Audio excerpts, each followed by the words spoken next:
All right. Hey, we're here, guys. Yeah, we're up. We're up with Gary McGrady, guys. Welcome to the show. Thanks for joining us today. Hey, what's going on? Happy Monday. I know. What do you guys... All right. So, Gary, you're starting out the show. We're happy to... I'm clearly not here to talk about news, right? Oh, wait. Let's get your mic. Oh. Yeah. I have you up, but... Where is it? There it is. All right. Yeah, well, we're going to talk a little weather and a mix of stuff. We so do happy have... Monday, guys. You know, I just came in, okay? So... I came in and then I realized we have breaking news with the hurricanes. So we have 2 hurricanes right now. We have Jose and we have Maria. Check it out. Yeah, go ahead. Put it up. This is satellite. Wow. All right. So I labeled them so you'll be able to see. Now look, Jose just won't die. I mean, it's offshore. It's still officially a hurricane. Hold on, I was just looking at the new stuff that came out on Jose, and I'm just going to read it. And we were watching it. We've been watching this since the whole Irma stuff. Where's Jose? Jose was sort of waiting in the wings, right? And now it's going up towards my parents in New England. Basically, yeah. Now look, it's minimal hurricane. It's 75 miles per hour, and something's happening now. We're getting a transition to Jose. It's become it's moving from what would be a classic tropical system hurricane to more of what we would call an extratropical system. So it's beginning to evolve into almost more like a nor'easter than what it would be a hurricane. That's the evolution that it's going to take over the next couple, 3 days, all right? But tropical storm warnings have already been posted for Delaware all the way up around, let me see. Like I said, I'm reading this off. The newest info that just came in. So I think we'll have this. So the hurricane, I mean the tropical storm warning. Is it a tropical storm warning? Yes, tropical storm watch. Pardon me. From the Maryland beaches all the way up through Jersey, Long Island, and then up around Nantucket, the Cape, all that up there, it becomes a tropical storm warning. Okay. So that's downgraded from.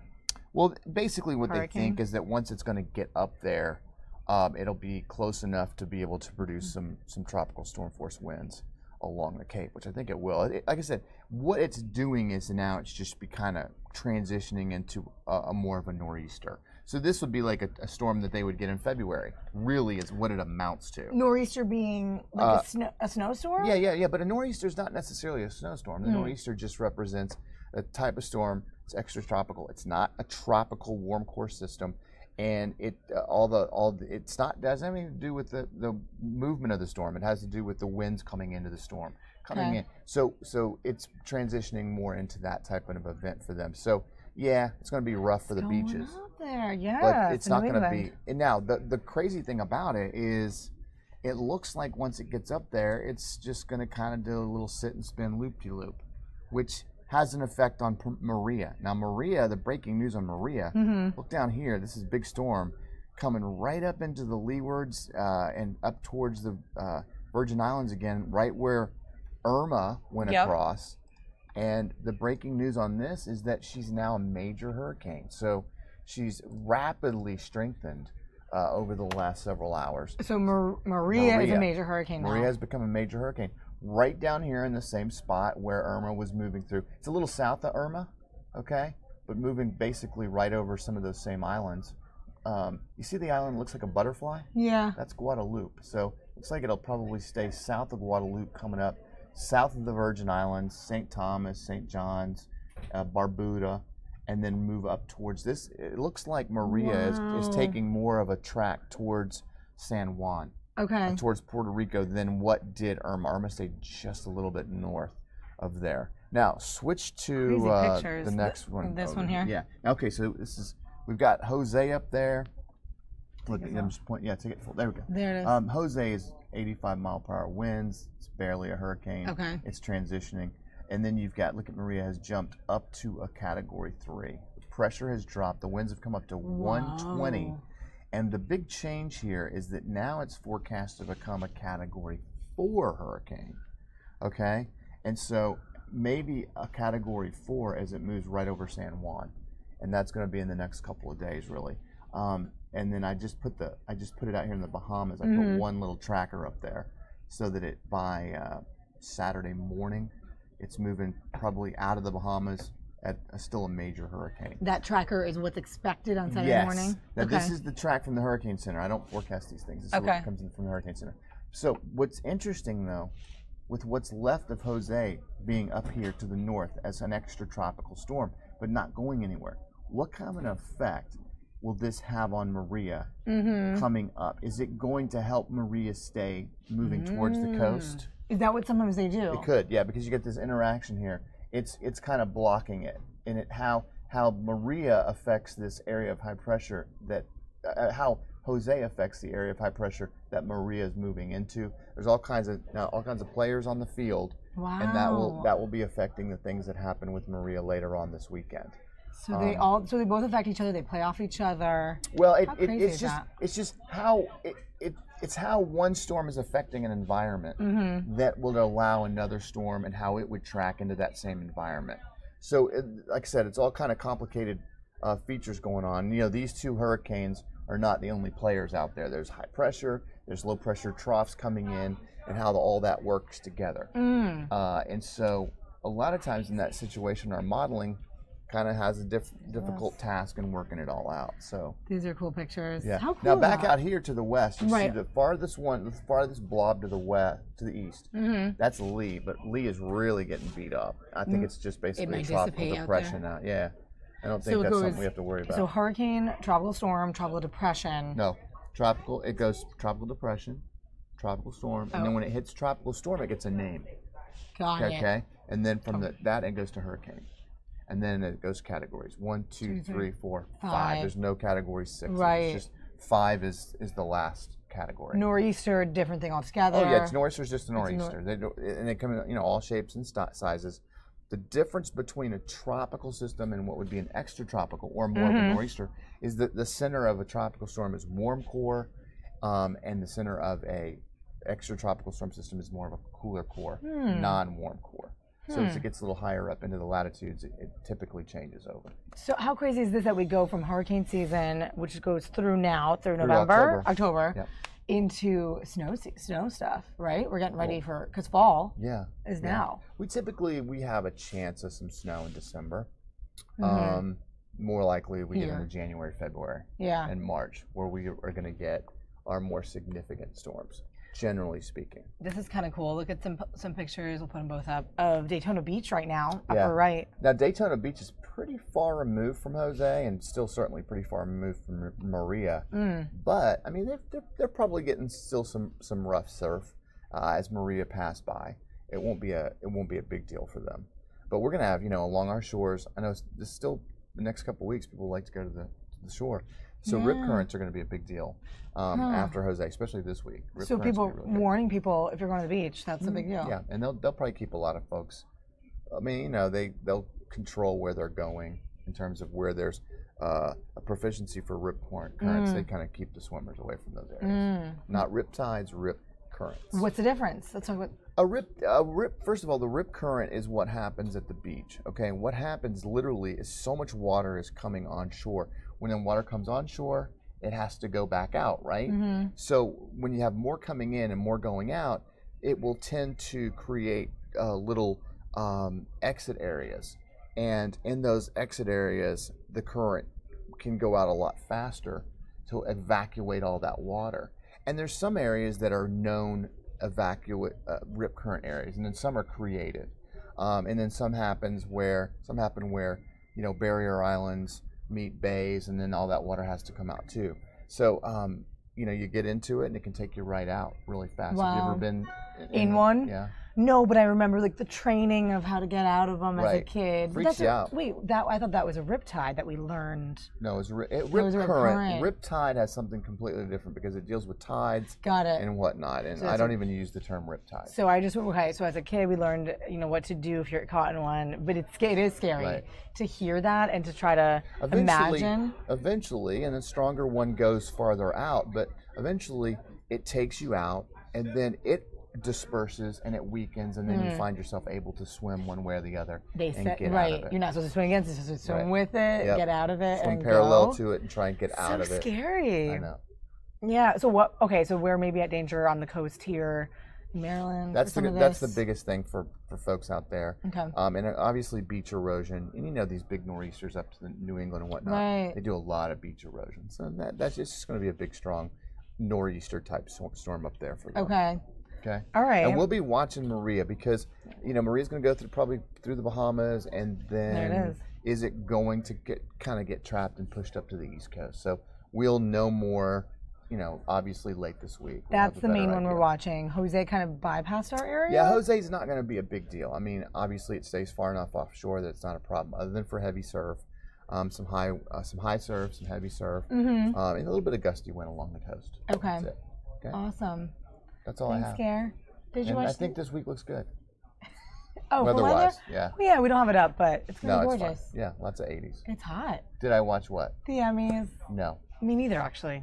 I admit. But we're gonna talk to Fitz in a little bit, and he has some Fitz thoughts. Watch? He doesn't have to have had watched to have thoughts. I know, Trust right? me. We're gonna get him on because we always do. Then there were some political implications on it and other stuff we talked about on our morning show this morning. So we'll I watched hash it out. football last night. Same. I watched baseball last night. All the sports. And I started watching the new Ken Burns Vietnam documentary. Let's talk about that for a second. I'm behind because I want to see it, and we were talking about it last week. First episode was last night. And so I can still go back and see it, probably. I guess. It's in the archives of PBS. Probably. I'm recording it all, but... So I'm a huge Ken Burns fan. Yeah, so. You and a couple other people in this newsroom have told me that, and it's sort of like an 8-part documentary series. I don't know how many parts, but it was the first episode last night was really cool, and just Ken Burns is a great guy. He's been here. Oh yeah. And I had the opportunity to meet him and talk to him, and he was just a wonderful guy, just a normal guy. So cool. Which made me even more a fan of his work and how he does stuff. But I watched that last night, and I didn't understand. It just talked about everything leading up to what happened, and I didn't understand anything about it. Like they talked about Ho Chi Minh, and then and they talked about how at one point, and again politically and all that, I don't even know about all this stuff. But at one point, we were kind of supporting Ho Chi Minh as a nationalist and what he was trying to do. I was wondering. And then politically, we got pulled from that when we had to basically, I guess, make the declaration to side with France. Because, France basically went in and took over Vietnam in like the late 1800s or something like that. So it helped you sort of recap stuff that maybe you had forgotten or didn't I even know. I don't even know if I knew. I mean, if we learned about that in school, I don't remember it. And I was in an interesting time in high school where like they push all the early stuff and Vietnam got sort of skirted over. So the end of all your history learning, you learn a little bit about it, but these types of docs would definitely help me know the stuff I need to know about that. And that's stuff I need to know. It reminded me, like, okay, if you think about, all right, so we supported Afghanistan when Russia invaded Afghanistan. So we supported Afghanistan. And then we came back, and now obviously we're on the other side with Afghanistan. It's the same thing. We were supporting Vietnam, and then when Russia and China came into Vietnam, we then pulled back and became political allies of the French and the English that were there. So that's how that whole thing started. So the first episode sort of recounts that, gets you into the know. Yes. And then it'll very, go on. very complicated. And you liked it. Oh, it was wonderful. Really well done. Never seen anything Ken Burns has done. It's not just riveting. I can't wait. I need to get that on my list. I knew it was last night, PBS. And we were talking about it this weekend. So, cool. Yeah, I would highly encourage watching it.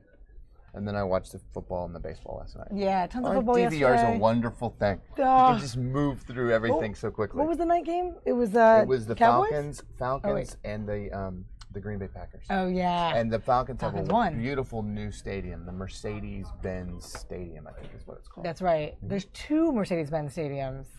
There. Them and somebody else, I forgot. Yeah, someone was telling me that. And they're like, isn't that weird? There's multiple. Anyway, big brand. That's fun. That's a good weekend. Yeah, it was great. That's the recap, Gare. Yes. Okay. You're going to be hanging around today? Do you know what you're working on? Or? I do not have a clue what I'm not sure yet. Nope. And I'll be around all week. We'll talk about Maria. Yeah. We'll keep our eye on that. Storm. There it is. Well, Maria already is a big storm. And we'll keep our eye on these, and we'll have Gary visit us to check in on that. Okay.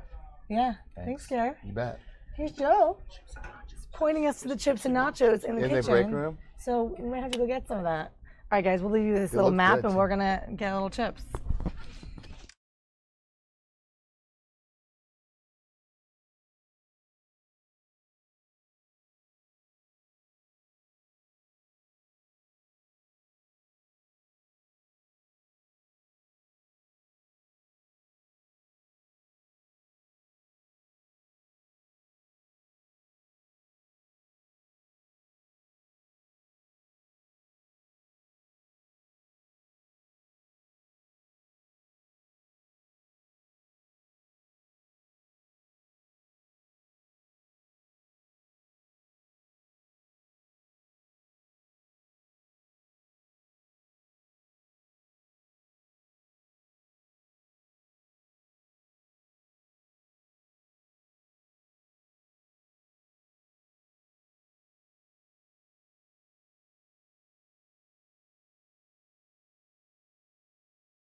All right, guys, we're back inside the newsroom here. We got our chips and salsa we've been indulging in.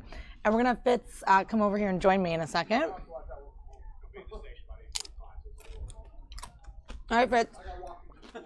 Get him over. Anyway, he's coming. But not a ton going on live right now. We have a quick picture of the UN because President Trump is there. A meeting with Nikki Haley, and they've been talking about reforms to the UN, and we're going to play out that for you later. But first, Tom Fitzgerald in studio. Good morning. Morning. He's got his water. Good morning. I know. You always get him. I'm trying to get. All right, we got the mic.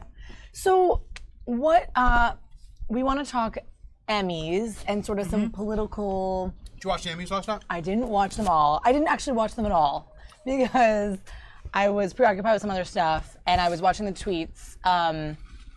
And I did see like the big moments. Spicer. I watched it my favorite way, which is in fast forward.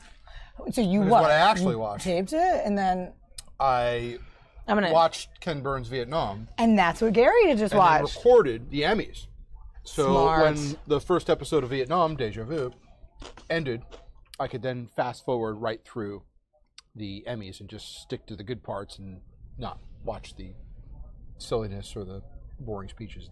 Okay, so first, because you're on this, let's recap that because we've been talking about that this morning with Gary. He loved it. I'm not going to get behind, so I'm going to make sure I watch it. Was the first really great? Ken Burns is always amazing. Oh, Vietnam. Yeah. Incredible. Stunning. What they did is basically take you back. We talked about this last week. Yeah. Take you back to the 1850s. Because to understand Vietnam, you had to understand how we got in there. And they recounted. I'll just tell you about the beginning of the film. Yeah. I don't want to ruin it for anybody who watches. Is it an hour, the first chunk? Or is it? Yeah. Okay. But it's 18 hours. Okay. Total, I believe.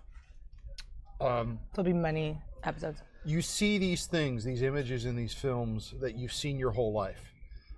You see the small child running away from the napalm attack. You see the accused spy being shot in the head. You see U.S. troops leaving Saigon on that helicopter at the end of the war. However, how you see it is in reverse. Okay. The napalm leaves the trees and goes back up into the aircraft. Oh. The gunshot comes out of the man who was executed on the street. The girl runs backwards down the road, setting up this situation where basically you are rewinding literally and physically everything you know or thought you knew about Vietnam. Just incredible filmmaking. I mentioned last week my father served in Vietnam twice. And at the very beginning of the U.S. involvement, which is mentioned last night during the period of time the U.S. had advisors, and then later on during the height of the conflict in the late 60s. And my father's not around to see this. However, I do know one of his criticisms he always made about Vietnam shows that he would see was that it didn't tell the full story. My sense of this is watching this last night. You're going to get a history of the Vietnam War, which is not only filling in a lot of blanks in people's knowledge and memory, but a lot of this speaks to what's going on today. How do you get yourself involved in these long, protracted conflicts? How can you extract yourself? Can you extract yourself? Is there a point where outside political and military forces cannot change the destiny of a place? A lot of what was in this documentary last night echoes what's going on right now. Especially in Afghanistan, the parallels are just That's what Gary was saying. They smack you in the face left and right as you go through the thing because you're constantly looking at what happened and then you compare and contrast it to what is. So I just, for somebody who is, obviously interested in, politics and history and military history and stuff like that, just the first episode just knocks you on your heels. That's amazing. That's what people want to see, right? Documentaries that they can resonate with back to what they know today, even if they're not well educated in Vietnam, like me. I never really got a good formal education on it. Well, and there's a reason for that. They don't teach it. Or at least maybe. When I went to, when I was in, I can remember. They didn't for you either. When I was in 8th grade, 1980, whatever it was, I think we did a day on Vietnam. Wow. A day. Despite the fact, and I kick myself about this now, some of my teachers were Vietnam veterans. Huh. The best education I ever got in Vietnam was not from my father. It was from a guy by the name of Tom Jastrzewski, who was our social studies teacher, who was a Vietnam veteran. He came in one day with a carousel of slides. Do you remember slides? Whoa. Yeah. I mean, we had that. Didn't do a curriculum that day, set up the movie screen, and just walked us through all of his slides. Yeah. And we did that for an entire day. He had a 35mm camera with him in Vietnam. And, so cool. He sat there and talked us through all these pictures. That was never part of the curriculum. And, you know, the part of the problem that we have with our, you know, political literacy in this country right now is we don't probably make enough an effort to introduce that into the curriculum in schools. The kids are learning this. You know, history is a very detached, far away, clinical thing in a lot of the schools. And, you know, that's the thing. People think history is this old subject.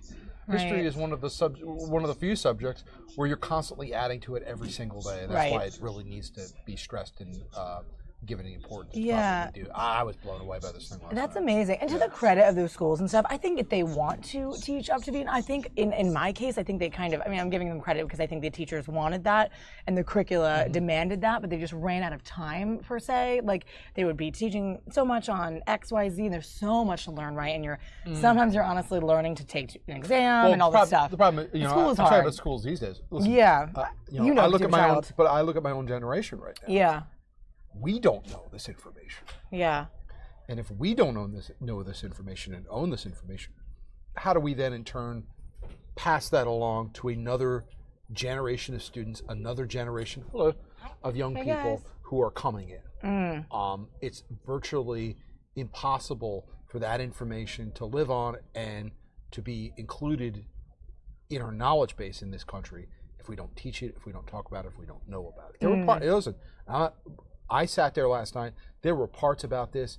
Not only did I forget, but I didn't know. Yeah, that's exactly what Gary just said. I had completely forgotten the fact that the Viet Minh, which had originally occupied South Vietnam and then moved north when they had divided the country, was then replaced by what then became the NLF, the National Liberation Front, and then became known as the Viet Cong. There were two separate entities. There was a North Vietnamese Army and the Viet Cong, the NLF. I'd forgotten about that. And watching it last night, it was kind of almost alarming to me because you watch this thing you think you know about and you think you follow, and then they present this information and you remember that it completely left your memory bank. I cannot stress enough what an incredible piece of filmmaking it is. So great. And if you're familiar with Ken Burns' work, what's interesting about this is Ken Burns is typically known for this style of photo documentary making, meaning a lot of things he has done movies on. The Brooklyn Bridge, the Statue of Liberty, be it the Civil War, obviously, was his great masterpiece. Baseball to a large extent, jazz, the Lewis and Clark expedition, things like that. They all kind of have this Ken Burns style, which is that you get a very high quality black and white image or a painting, obviously, photography in the Lewis and Clark era, but he would move the camera. So he would be able to get in on somebody's eyes in a photograph you've probably seen a million times, but you never looked into the eyes of maybe a Civil War soldier who's exhausted and leaning on a fence at Manassas after the battle's over. That's amazing. He's not doing that this time. There was so much footage, and so much footage people have not seen of Vietnam, that it's completely, if you think you have an image of what a Ken Burns documentary is, this completely upends that. Really? It's nothing like I've seen from him before. And so far, only the one, and that's what you've seen, and now and it'll we be go on on to every 18. night for the next couple of nights. The score is modern. It's by Trent Reznor. Awesome. 9 Inch Nails, and I didn't even know that. That makes me want to see it even more. I had listened to a podcast recently with Ken Burns and his co-creator. And they had said that when they had approached Trent Reznor, who a lot of people may not realize won an Oscar for his film score work.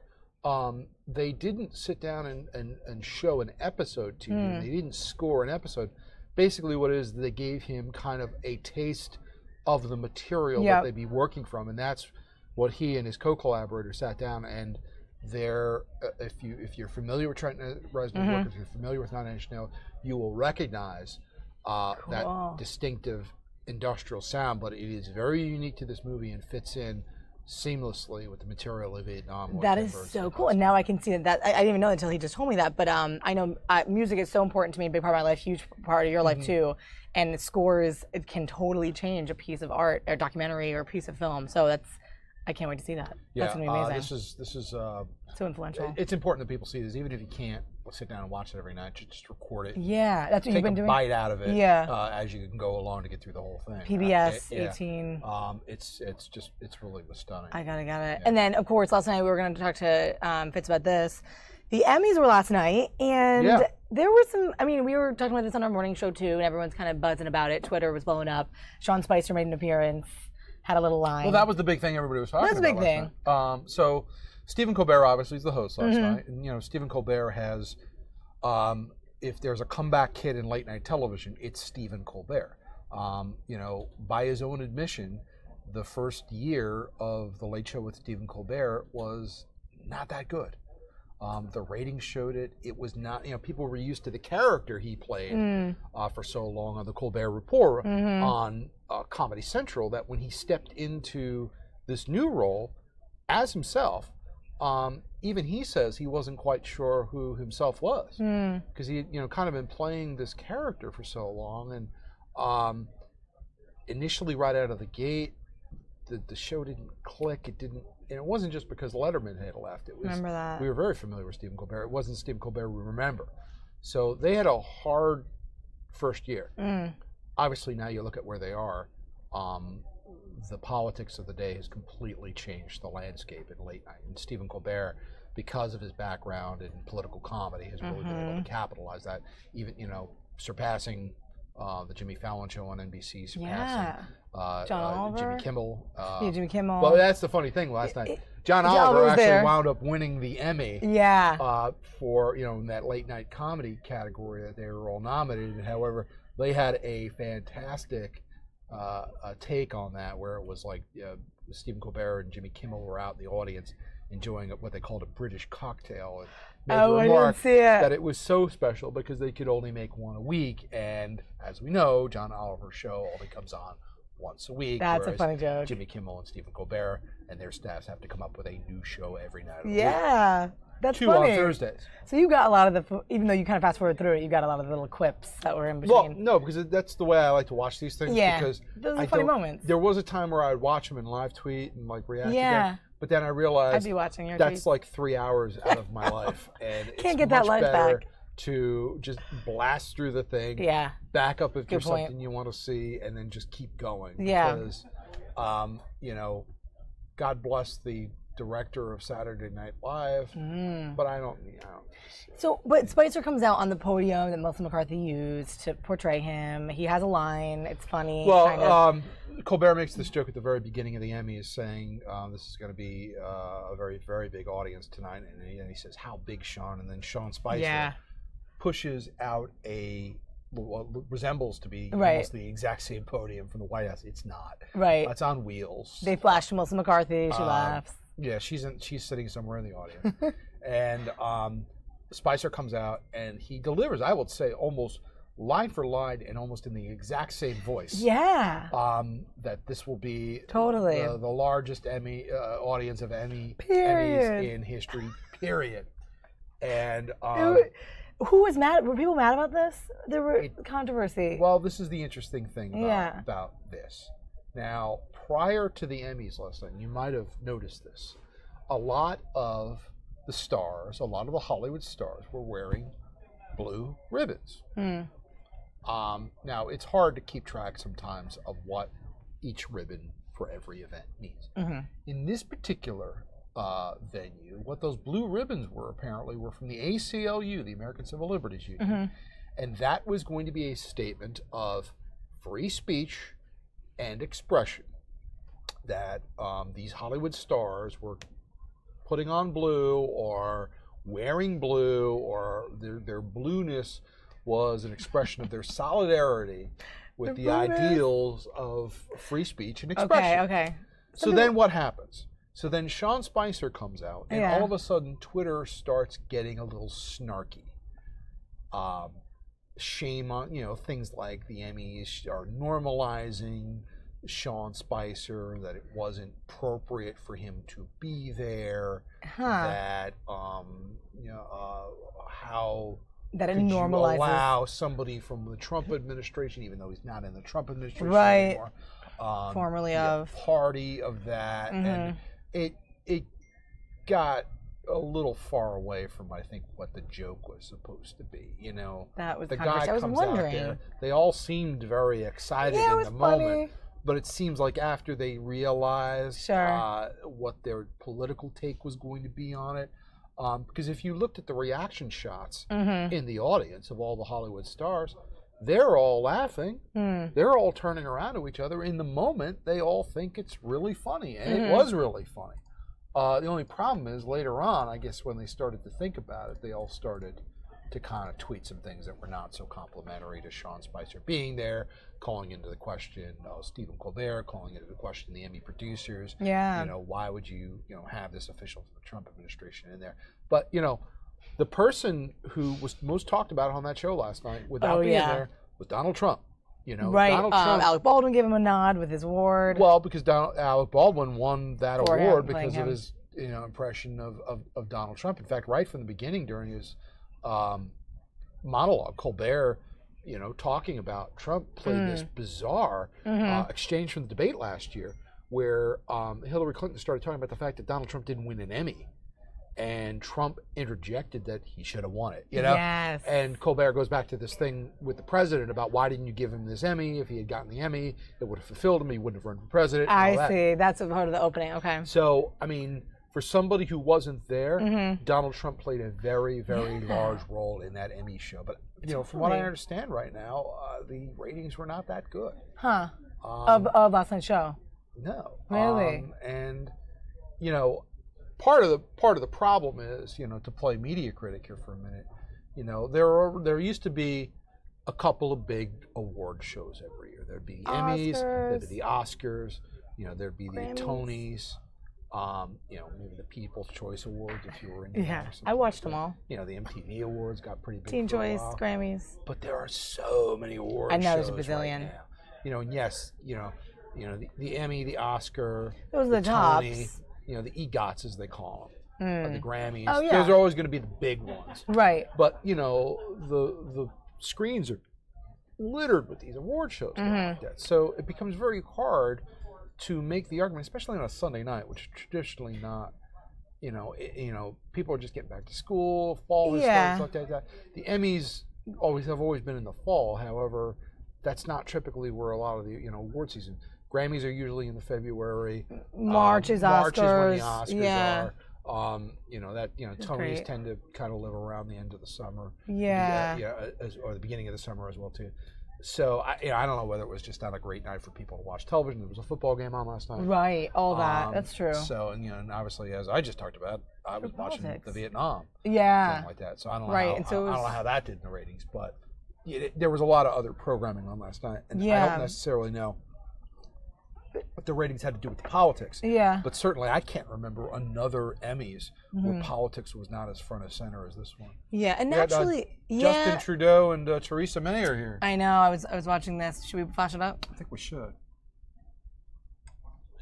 It's been my honor to host Prime Minister Theresa May in Canada's capital for our first official bilateral visit. This year, as we know, our country marks 150 years since Confederation. And it's fitting that we're visited by our friends from the UK, one of our closest partners and strongest allies. Prime Minister May and I shared an excellent meeting just now, and we have an event and a working dinner planned for later today. We last met at the G7 in Taormina, and today we discuss cooperation on a number of fronts that will grow our economies. Let me tell you about just a few of our initiatives. The Prime Minister and I agreed that going forward, our foreign, defense, and development ministers will meet every year for a strategic dialogue on ways to further deepen our relationship. We also talked about trade. As we all know, CETA is almost over the finish line. This agreement will create jobs and stimulate growth for people in Canada and across Europe. Prime Minister May and I discussed the UK's ratification of CETA, as well as the importance of stability and continuity in the Canada-UK trading partnership into the future. And we've seen evidence of our strong economic ties just recently. Success stories include the UK expansion of the Canadian startup Hootsuite, and on our soil, the Tesco expansion into Canadian supermarkets. Dans le même esprit, nous sommes heureux aujourd'hui d'avoir signé un protocole d'entente sur la science, la technologie et l'innovation. Le Canada et le Royaume-Uni sont des chefs de file dans ces domaines. Dorénavant, grâce à cet accord, nos pays collaboreront. Our countries will collaborate and share information on new Bilateral technologies. meeting. This is one of several that are going to go on. The United Nations obviously are having their General Assembly in New York in the next couple of days. So you've got a lot of the world leaders that are now coming to North America, either in New York right now, the way President Trump is currently, or they are going to be coming to New York over the next couple of days to the UN General Assembly. That's right. If you've ever been in New York when the General Assembly is in town, it is impossible to get anywhere. Really? You've got like 140 heads of state from around the world. All of them have motorcades. All of them stop the traffic whenever they go someplace like that. So it's like basically, it's the worst time to be a New Yorker when the UN General Assembly is in town, because you can't go anywhere. Now, Donald Trump, President Trump, is going to have the stage to himself, really, in large part because of some pretty high-profile absences. Russia's President Vladimir Putin will not be there. Chinese President Xi will not be there. So this is going to be President Trump's first UN General Assembly as president, and really taking center stage. And obviously at a time where, you look at what's going on with North Korea. Obviously, we are still not settled in Afghanistan. The coalition forces that have been trying to beat back ISIS, are still working together to settle that situation. So there's, this isn't one of those, UN General Assemblies where there's nothing to do. There's actually a lot to do here. And obviously, one of the big things also is going to be about the climate change. The U.S. pulling out of the Paris Agreement still is reeling, throughout many countries in the world, especially in Europe. But you look at Theresa May right here. Yeah. They've got their own problems. They're still trying to figure out how to deal with Brexit. They're still trying to, figure out how to deal with a persistent terror problem. If you look at what's happened in the London bombings, a number of the attacks that have gone on. Here comes Theresa May. Want to hear what she says? Yeah, let's bring it up. Welcomed me here in Thank Ottawa you, Justin, today. for welcoming me here to Ottawa today. Canada and the United Kingdom, as you say, of course, have a long shared history. And this nation, conceived and created 150 years ago, has flourished. Over that time, British and Canadian soldiers, sailors, and airmen and women have fought and died alongside each other in the pursuit of freedom. We've developed the institutions of Westminster-style democracy, personal rights, and the common law. And we celebrate together our shared monarchy and close ties of family and friendship. My visit to Canada today is not only about recognising our past, but also looking ahead to our bright future. We are both countries with ambitions to lead on the world stage and progressive values that underpin those ambitions. We are both committed to ensuring our economies work for everyone, not just the privileged few. And that includes eliminating the gender pay gap once and for all. We've spoken today about the importance of closing that gap and championing the rights of women and girls around the world. That means ending the tyranny of domestic violence, sexual violence in armed conflict, and educational and economic exclusion. Our cooperation on this agenda is emblematic of the UK and Canada joining forces to share approaches at home and champion our shared values out in the world. We will also be discussing the ways in which our governments will work together to foster innovation, including measures that will allow business to harness the opportunities of clean growth. And we've confirmed our joint commitment to supporting the global transition away from a reliance on coal as an energy source. Once again, the UK and Canada will lead the way, and I'm pleased to announce that the UK will aim to phase out unabated coal by 2025. The UK and Canada have a strong and growing economic relationship, and we are natural partners in promoting the benefits of free trade. The EU-Canada Comprehensive Economic and Trade Agreement, CETA, the bulk of which, as the Prime Minister said, comes into effect this week, has significant potential to boost transatlantic prosperity and the UK economy, eliminating 98% of Canadian import duties and massively increasing the opportunities for British exporters. And I'm pleased that we have agreed today that CETA should be swiftly transitioned to form a new bilateral arrangement between the UK and Canada after Brexit. As staunch champions of the power of free trade to grow our economies, Canada and the UK will also work together at the World Trade Organization to promote and spread the benefits of free trade. The rules-based international system established after the Second World War is under threat as never before, and we must make sure it can adapt and change to cope with new and emerging powers and the economic realities of globalization in order to deliver growth and opportunities for all. As we work to support the global economic rules-based order, so too do we stand firmly together in upholding the international norms that govern our security. And I'm pleased to announce that we will deepen our defence and security cooperation in Eastern Europe as we stand up to Russian aggression there. We've agreed concrete steps to improve our defence cooperation and our interoperability through new joint training for the Ukrainian armed forces from the beginning of next year. This will be the first joint training the UK has done with any other country inside Ukraine, and will involve joint reconnaissance training, joint counter-sniper training, and joint military police training. And we will conduct a joint UK-Canada military exercise in Latvia next month, under the umbrella of NATO's enhanced forward presence in Eastern Europe. To ensure NATO can respond to an ever-changing world, the UK and Canada will also be at the forefront of championing NATO reform and supporting its steps to modernise, including on cybersecurity.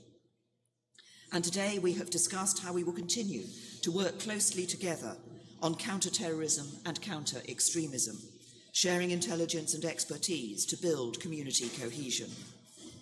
And I want to thank the Canadian people for their support and solidarity in the wake of the terrible Manchester and London attacks, including, of course, the attack just last week. You stood with us as we stood with you in the wake of the tragic Quebec attack. We will never be divided. The terrorists will not win. Our values will prevail. When we come together and work as one to project our shared values on the world stage, we form a powerful union. From our cooperation as G7 members in the Commonwealth and in dealing with the awful aftermath of Hurricane Irma, providing life-saving aid to those in need, to the inspirational Invictus Games, showcasing the power of sport to inspire recovery, support rehabilitation and generate a wider understanding and respect of all those who serve their country. The UK and Canada stand side by side. And I'm very much looking forward to our visit later today to meet British and Canadian Invictus athletes. The values and principles which make our countries special are needed more than ever in the world today, so Britain and Canada can confidently face the future together. Prime Ministers, good afternoon. Tana McCharles with the Toronto Star. You both spoke about earlier today a seamless transition from CETA to post-Brexit trade relations. Well, what they're talking Canada about is trade. And I don't know if that was quite a shot at President Trump, but she certainly said that the trade norms that have existed since World War II are under their greatest threat since World War II. Now, somebody must also point out that Theresa May and her cohorts were behind the move to for Brexit, for Britain to leave the European Union. So that's going to have an effect on trade as well. But Canada, the U.S., and Canada and Great Britain have always had a very interesting kind of triangular relationship because technically Canada is part of the British Empire, however, it's a completely separate entity and independent country. However, the U.S. and Canada do tend to line up a lot because we're obviously both, neighbors in North America. So this has always been an interesting relationship to watch, and Trudeau and Theresa May are not exactly in the same ballpark politically either. So he does seem to be very adept, though, at the diplomatic part of his job, appearing with, and you saw him do it when he visited President Trump, events like this one where he's called upon to be, talking alongside somebody he might not necessarily agree with on a number of issues. Yeah. And so President Trump earlier this morning was with UN Ambassador Nikki Haley, and he had a few words, which we're going to play out for you guys later, that we have. But tomorrow is really his big sort of talk at the UN. Yeah, and for all of the people in the Trump administration that have gotten, knocked around, Nikki Haley has really emerged probably as one of the biggest stars out of the Trump administration. If you had told me a year ago that Nikki Haley was going to wind up even in the Trump administration, I would have thought it was crazy, because she had, obviously clashed with candidate Donald Trump very harshly during the campaign. She, threw her support behind Ted Cruz, and took issue with a lot of the things that Donald Trump had said throughout the campaign, especially after Billy Bush weekend and the Access Hollywood. But, since she's taken up at the UN, the president has said many times that he had told Governor, I still call her Governor Haley, Ambassador Haley, that she could speak her mind. And that is what she has done. And she has emerged really as, in a administration with kind of a learning curve, I'll say, when it comes to foreign relations. Rex Tillerson not exactly being that comfortable on the world stage. Nikki Haley does seem to have the ability to kind of speak for the United States in a way that projects out to the rest of the world what our direction is, and what things that we hold true. Her statement the other day about if Kim Il-jung does not understand that diplomacy is his out right now, that she is perfectly willing to let Secretary of Defense Jim Mattis deal with him. Outside of Madeleine Albright saying that the Cuban dictator Fidel Castro didn't have he wasn't showing courage, and he was showing a lack of cojones, in her words. That's a pretty blunt statement to the leader of North Korea, and she's really kind of been at the forefront in speaking out for the United States at the UN since she took over that job. Are people talking about her kind of maybe trying to move up into something, maybe run for bigger office? Well, greater office? One of the speculations is that, this is no big secret, there have been stories circulating about how long Rex Tillerson is going to be in this job. It's almost from the first couple of weeks of this administration, there have been these stories circulating around that Rex Tillerson does not exactly enjoy being Secretary of State. And, I would say from a month out, there were these stories that Tillerson might have been rethinking his decision to leave the administration. If that were to happen, and they've denied it many, many times, and suddenly there would be a vacancy at state, you would have to put Ambassador Nikki Haley at the top of that list at this point, especially in regards to the fact that you want some continuity within the administration when it comes to foreign policy, and when it comes to administration policy as well. She could represent that, but that hedges on the idea that Rex Tillerson at some point might want to, maybe return to the business world, or may not be that satisfied as they thought he would be being Secretary of State. Good analysis from Tom Fitzgerald today. Thanks so much for being here. You're hanging out. We're going to be jumping around to various live stuff. Steakhouse? What? We talking about the steakhouse story? Yes. Okay. I forgot about this. Story. I knew he wanted to talk about it, and it slipped my mind. I knew there was something. So, New York Times has this story last night from one of their top reporters, one of their top investigative reporters. And it's a very simple story. And the story is this. John Dowd, who works for President Trump as an attorney, and Ty Cobb, not the Ty Cobb. I know, funny.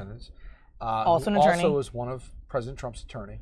Apparently, they are at an outdoor patio on I Street at a place called BLT Steak. They're having lunch. Famous place here, expensive. Oh, it's that famous. I had to look. Near the White House, right? Well, It's on I Street. It's not far from the White yeah. House. But there's a BLT stake in the Trump Hotel. Okay. This is the place on I Street. This is like more the place most people go. Other people go. So they're outside on the patio. What they don't apparently realize, or maybe they do realize this, who knows, is that one building over is the D.C. bureau of the New York Times. So the New York Times reporter finds himself sitting at the next table over. Now, does he ask to be seated there? Do they just plop down? We don't know. It remains in question. This is a classic Washington story, because apparently, according to the New York Times story, what is overheard is that the two of them start to disagree and argue about how much they should cooperate with Robert Mueller's Russia Special Counsel investigation. Ty Cobb apparently arguing that they should give up as much as they can, flood them with information, and in the hopes of making this go away, or at least shift the focus away from the president. John Dowd, also on behalf of the White House counsel McGahn, argues against this, and apparently they're very locked in this heated debate over lunch. Now, what put the capper on this was that they tweeted out, the reporter tweeted out a picture of the lunch. And That's you right. can clearly see them sitting at the next table. So I would say if you were going to try to get a table at BLT over the next couple of days, you might want to call ahead, because I have a feeling that place is going to start getting even more business than it has, and it's a pretty popular restaurant. Yeah. Yeah. So what are the implications from that? We just know now there's sort of internal disputes about what to give up. That's it. You know, and it's a little, what's fascinating about it, you know, if you just take it out of the importance of the investigation, anytime you can get a peek at maybe how the sausage is being made, that gives you a little idea of what the menu is going to be. So no pun intended, because the restaurant. Yeah. Can you tell it was Sunday Night Spaghetti So House good. at my house? So, you know, the fact that there is this discord now between the personal attorneys that have been hired to work for the president, and also, you know, the White House counsel. That's part of the process of how they get their story together. And it's going to be interesting to see ultimately who wins that tug of war. It seems at this point, though, that the White House counsel seems to be winning out on that, which may or may have not have been the source of the disagreement between John Dowd and Ty Cobb. You know, it's very interesting if you look at, you know, politics. They always say make strange bedfellows. If you look at who's at the table, John Dowd actually authored one of the major performance-enhancing studies, especially in regards to Pete Rose as well, too. Then you have Ty Cobb as a descendant of the baseball thing. Donald Trump obviously owned a football team in the USFL for a long time. So when you sit there and you read that article in the New York Times last night, it's clear that not everybody's always on the same page on the Trump team about how to proceed on this. Do they hold on to everything? Do they keep it close to the vest? Or do they try to flood the special counsel's office with as much as they can give out to, you know, maybe on the one hand possibly protect the president, shift the focus of the investigation, slow it down just from a sheer volume of a document Trump or something like that. But, you know, what we can extrapolate, though, from reading what was written there is that there clearly seems to be no uniform agreement right now from the Trump side on how to deal with this. And that's troubling because, you know, one of the president's own attorneys, Michael Cohen's going to testify tomorrow. Okay. And there are a lot of White House staffers now that we, you know, are lawyering up. That's not cheap. You know, anytime you get yourself into a situation where you have to retain counsel, it's not just the public hearing that you see on television. It's, you know, depositions. That keeps the meter running on an attorney bill. It's document that you have to turn over as discovery. That keeps a legal meter running. Yeah. So all of these people, you know, you think of them kind of, you think of this just as the White House building. You know, it's filled up with people, and like all these people don't have to go out and get lawyers and deal with these issues about how they navigate their way now through this ocean of investigations, of hearings, of probes, and in some cases, as we know now, grand juries, which some of this information apparently has already been presented to. This is something they're no stranger to, right? The Trump administration has had people not on the same page for a long time, right? We've seen that over the past 7-8 months. And it becomes anytime you're in a situation, they had this problem during Iran-Contra, the Reagan administration. Anytime you have people who are outside of the administration now, fighting for their own legal lives, right? You can't completely predict what it is they are going to say. Right. When Oliver North gave his testimony, it was espousing what the Reagan administration was saying about how arms were winding up in the Sandinistas. However, they couldn't quite completely control what it was he was going to say. When you've got people who are out of the administration outside now, yeah. Like Michael Flynn, who apparently has gone, quiet. There have been reports, that he may or may not be cooperating with the investigation. You can't control all of that if you're the White House. So there's a good reason if two heavyweight attorneys like this are going to disagree or argue about something. It's because they've got a lot on their plate right now. And ultimately, from Ty Cobb's standpoint, he wants to insulate the president as much as he can. John Dowd's position apparently is insulating the presidency, meaning you don't, from his viewpoint, I'm not saying this is what he should do, but from Dowd's standpoint, he seems to be saying in this conversation, listen, you just can't hand over all this stuff just to kind of flood, because you're setting a precedent, and you'd be damaging the presidency of the United States, not just for Donald Trump, but for anybody who comes after him. There would be this precedent set now of basically giving up a lot of executive privilege and giving prosecutors and giving investigators this undue access, unfettered access to the White House and the administration. That's not settled. That's not settled, and it's pretty clear if you read this story. Yeah, they're still working through that, and it's not all fun and games. Wow. When you're in the middle of it.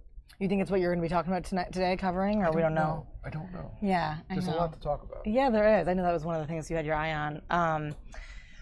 Meanwhile, the Olympics are going to be in LA in 2028. Mayor Garcetti and the chairman of the International Olympic Committee. I know they're having a news conference about this now, so here we go, guys. Y encender la caldera olímpica en el Coliseo y celebrar nuestra oferta ganadora para los Juegos. Well, for now it's in Spanish, but I think they're going back and forth. How do you always pull up the feed? I know, it's the wrong. It was in French. Sorry, guys. For Theresa May and Justin. Trudeau. You call him Justin? No. I was trying to do the full name. No, but this is exciting. So it's Paris 2024, LA 2028. Yeah. I love the Summer Olympics. Huge lover of the Olympics. It's going to be amazing to watch in one way because it's the first time they've ever awarded two Olympics simultaneously. Awarded where they're going to be ratified the location. And remember, DC did try to get this. There was a lot of legwork that had been done to try to get the Olympics into Washington, D.C. For 2024. It was for 2024. When they were looking at. Ultimately, though, the United States Olympic Committee will select a city that it will then present to the International Committee, and D.C. was not, chosen. But still something I think would be a goal of the local governments. However, when we did those stories back a couple of years ago, there wasn't a lot of appetite when we talked to people about it. Well, you did stories like, hey, what would you think if? Yeah, I mean, I think we talked to a lot of people, and I was actually surprised about it because I like the Olympics. I do too. I have a thought on it. But public opinion, the people we talked to in D.C., Maryland, Virginia, wasn't there. Really? I think they probably figured they get enough traffic and attention here throughout the year as it is. And wasn't really all that psyched about having any more. Yeah. So meanwhile, as they talk about this, meanwhile, there's a sort of a behind-the-scenes camera of this pool spray. It's about to be President Trump meeting with Netanyahu, Prime Minister Netanyahu from Israel. So that's what's on this. Is probably one of the more critical, there they are, more critical relationships the president has right now. They're there. Oh, cool. Kind of a rough, raw video cam, but you got the little behind-the-scenes look of this meeting. Well, they're not unfamiliar with each other. Right. They do seem to have a much better rapport than Benjamin Netanyahu had with Barack Obama. That was a tense, uncomfortable relationship almost from the get-go, and I don't think it ever really improved. Really, yeah. Much beyond, the pleasantries of diplomacy. So listening, yeah. And it's a real honor. I have to say, we're going to be discussing many things, among them peace between the Palestinians and Israel will be a fantastic achievement, and we are giving it an absolute go. I think there's a good chance that it could happen. Most people would say there's no chance whatsoever. I actually think with the capability of Bibi and frankly the other side, I really think we have a chance. I think Israel would like to see it, and I think the Palestinians would like to see it. And I can tell you that the Trump administration would like to see it. So we're working very hard on it. We'll see what happens. Historically, people say it can't happen. I say it can happen. But I just want to say, Mr. Prime Minister, it's an honor to have you. Thank you. Great to see you. Thank you very much. Thank you. Mr. President, it's great to see you again. I want to say that under your leadership, the alliance between America and Israel has never been stronger, never been deeper. I can say this in ways that people see and in ways that they don't see. So I want to thank you for that. Equally, I look forward to discussing with you how we can address together what you rightly call is the terrible nuclear deal with Iran and how to roll back Iran's growing aggression in the region, especially in Syria. As you said, we will discuss the way we can seize the opportunity for peace between Israel and the Palestinians and between Israel and the Arab world. I think these things go together, and we look forward to talking about how we can advance both. Finally, we're going to be speaking tomorrow at the UN. And I want to say that under President Trump, America's position towards Israel at the UN has been unequivocal, it's been strong, it's got both clarity and conviction. And I want to thank you on behalf of the people of Israel and Israel's many friends around the world. Thank you, Mr. President. Thank you. And also, as you well know, this is the Jewish New Year this week. So I want to wish you, the Jewish community of America, Jews everywhere, people everywhere, Shana Tova, happy, healthy New Year. Thank you, Mr. President.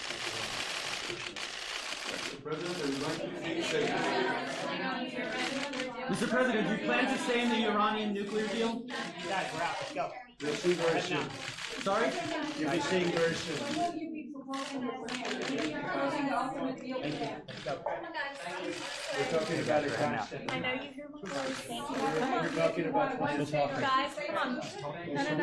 Guys. Thank you. Let's go. Let's go. Let's go. Let's go. Thank you, everybody. Have a great afternoon. We'll see you soon, okay? Thank you. I love those answers. I know. So was Obama president that would answer questions like that on the fly after these? No, they would do the same thing. He would. Would he answer? Because when you go into a pool spray, yeah, you yell out questions at the end. You have this finally kind of rub him. between the press staff, which basically wants you to go in there. They want you to take a nice picture of whoever the president is and the guest. Yeah. And they want you to take that picture. They want you to listen to what their brief statement is. And then they want you to get out of the room. They don't want you asking questions in those things. So, however, if you're in the press, your job is to ask questions. So what they're doing is what they should be doing, which is asking questions. But President Trump likes to say something. But he has a very interesting way of handling these situations. Where he always says, "We shall see." You'll find out very soon. He does say that. It's something we're going to look at. You'll find out at some point. It'll be interesting to see, and a lot. He kind of said he kind of answers, but he doesn't answer. He very rarely gives, an equivocal yes or no about something. When he's in a situation like that, and he gets, asked about, are you pulling out of the Iran nuclear deal? He's not, We'll see very soon. But you know what? You got to do your job. You got to ask. Yeah, you got to try. And then you see the press aides do their job and kick everybody out of the room as quickly as possible. Yep. Still got that camera. The body language between Benjamin Netanyahu and President Donald Trump is light years from where it was with President Obama. When the two of them were in a room together, it was almost like there could have been a glass wall between them. They at times, didn't make eye contact with each other. There was one appearance early on when Netanyahu came to Washington, and he came into the Oval Office where, a lot of President Obama supporters had complained that they thought that Netanyahu was lecturing the president. You don't see that here. They seem to have a rapport. They seem to get along with each other. And, also, the president has said that his son-in-law, Jared Kushner, has been given this responsibility of trying to negotiate a peace in the Middle East. That is a tall order. It has been something that diplomats for a generation now have tried and have had varying degrees of failure when approaching it. We've come close a number of times, but ultimately the region of the world does tend to return to its old norms, and its old norms are usually violent and in conflict with itself. If Donald Trump and Jared Kushner and their team in the White House right now are able to achieve something like that, it would be historic. But it's not clear to anybody whether that's within reach right now, because it's kind of gone silent as far as where Jared Kushner is on negotiating all of that. You also got to remember there's still the ongoing situation and parts of the Middle East where ISIS is still a continuing concern. You see the war in Syria, the civil war that's still going on there. So it's a very complicated, understatement of the century, part of the world. It's Understatement. It's never given itself to easy answers. Do you think his son-in-law and Ivanka have influenced his relationship with Netanyahu? Is that a lot of it, or not even? I have no idea about that, but I'll tell you, you can just tell by looking at the two men.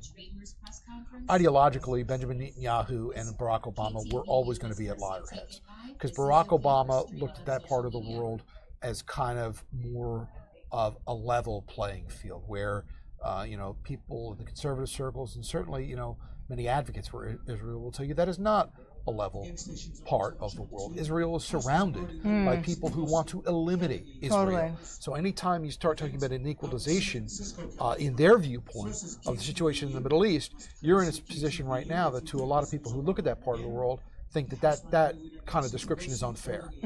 Israel is surrounded by people who want to destroy Israel. So anytime you start talking about a situation where, both sides have, it's true, both sides do have interest. However, traditionally, Israel has been the United States' strongest partner, locked arm with Israel in the United States. And for that relationship to continue, these two leaders are going to have maybe a better relationship than the previous administration had with that one. Right. Now, changing gears quickly, you've been covering DACA and Dreamers and whatnot. And right now we see House Minority Leader Nancy Pelosi. She's up talking about this in San Francisco, is what we just heard. What's the status on that right now? We'll listen into her in just a second. Well, there was that big dinner last, I guess it was Wednesday night now, where Nancy Pelosi and Chuck Schumer, Chuck and Nancy as they're now called. That's right. They go to the White House, and they're supposed to talk about a number of issues, but, DACA and the Dreamers, delayed action for childhood arrivals is discussed. Chuck Schumer and Nancy Pelosi come out of that meeting. They issue a statement saying we have a deal. That deal will allow Dreamers to stay, that in their viewpoint, this deal will boost funding for border security. However, this deal would not include a wall. And then on Thursday, boom. Because a lot of the people on the conservative, hardline, hawkish conservatives on immigrations shook their heads. And we talked about this on Thursday. What the heck happened? They voted for Donald Trump thinking he was going to build a wall. They voted for Donald Trump thinking that it was going to be this, real clamp down on immigration. And here come Chuck and Nancy talking about a DACA deal over dinner one night with Chinese food. So the White House tried to stress that there was no deal in place, that this was a discussion, that just because there was no talk of the border wall in these DACA discussions doesn't mean there might not be a wall in some other appropriation. So to say because there was no wall in the DACA Dreamer talk does not mean there's not going to be a wall. What they're saying is it's going to be a separate issue. Okay. Which in large part, kind of is, you know, and Yeah. you know, one of the problems you get into in politics a lot of times, you know, especially through amendments and things like that, people start pulling in all these other issues into, you know, we've had bills with these amendments slid into them that have nothing to do with the original bill. So in one way, you know, if they're going to address this, if they have a hope at solving this and addressing this, they probably do need to keep the focus on these, you know, close to 700,000, 800,000 DACA beneficiaries, figure out that situation, and then they can have the larger argument about the wall. But, you know, this is something that there does seem to be, you know, momentum right now. I wouldn't say agreement, but there does seem to be a momentum that this is the first part of immigration that they are going to be able to maybe tackle, and then they can move on to larger issues. The problem is you've got people like Steve Bannon and Breitbart out there on the right, the Federation for American Immigration Reform, conservatives. They're furious about any suggestion that the president not only would grant amnesty to the Dreamers, but also not follow through on what he promised to the campaign. This could potentially, you know, Steve Bannon called this the makings of a Republican Civil War if this were to happen. And you look at the calendar, they're 13 months away now. It's getting closer every month. They're 13 months away now for the midterm elections. Democrats have a lot of their own problems. But the Republicans are not of one mind on this right now, and that's hard to go out and run as a party about what you are for as a party if the party is not in agreement. So midterm elections 13 months away, but then there's also March 2018 that comes up, which is the date they gave to get some reform. Well, if you're one of the Dreamers, that's the date you're looking at, because, you know, when they announced this, you know, you were told this will go till March 2018. Now, however, let's remember the president himself said that if Congress does not come out with a solution to this, that he could theoretically go and revisit this. Now, what does that mean? Does that mean he doubles down on the decision he already made? Does that mean he unilaterally says, okay, I'm granting a 6 months extension from here for all of the DACA Dreamers to stay until Congress? Who knows? The tweets kind of go back and forth about whether or not they should be alarmed by this or whether they should be relaxed about this. The president, one of his troops, told him to not worry. But, you know, as you see from this scene here, you know, and we talked to a number of these folks. You know, I told you about a 27-year-old who'd been here since he was 7 years old. He said that he is worried because, you know, he doesn't really have a lot of confidence. Not so much that the president wouldn't do what initially was announced by the Attorney General, but that he didn't have a lot of confidence that Congress would get its act together to agree on anything. Because he's seen what has gone on in the past, and, you know, he's followed it and doesn't really think that there's a lot of wellspring for bipartisanship and, you know, problem solving up there right now. Right. So now we see this rally. This is in San Francisco, and Nancy Pelosi's there. She just had a few words, but.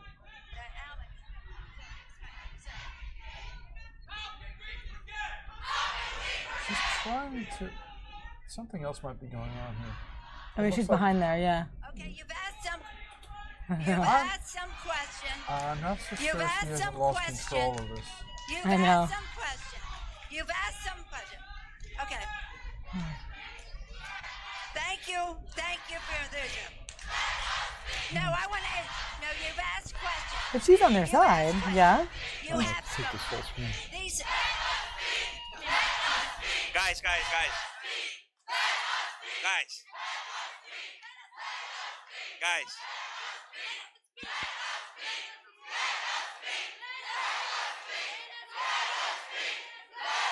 Can we have a second, please?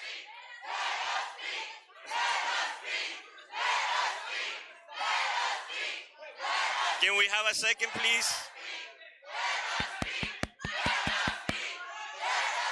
My fellow Dreamers. What's that?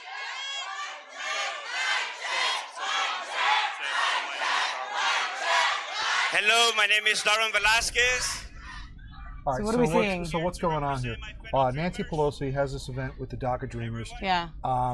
This group, you see holding up those yellow signs right now, apparently have crashed the party. She's lost control of her own event here. What they are saying is you can't just focus on the 800,000, 700,000 DACA dreamers. Mhm. You need to fight for all 11 million undocumented people in the United States.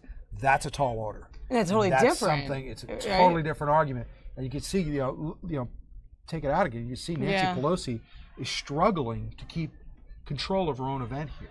This is spiraled out of control. Yeah. Can you hear it?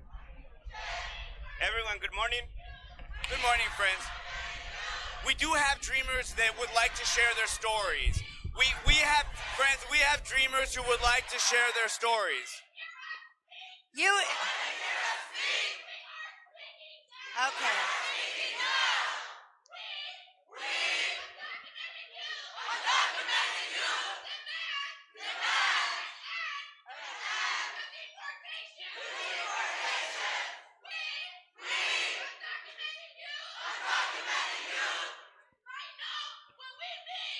Okay, you've cut off the dreamers who are here to speak. I know, I understand that. And you've had your time. You've had your time.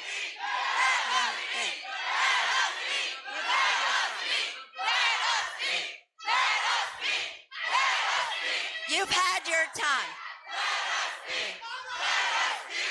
You've had your time. Can I have my time? Everyone. Huh? Everyone. Hey. Hey.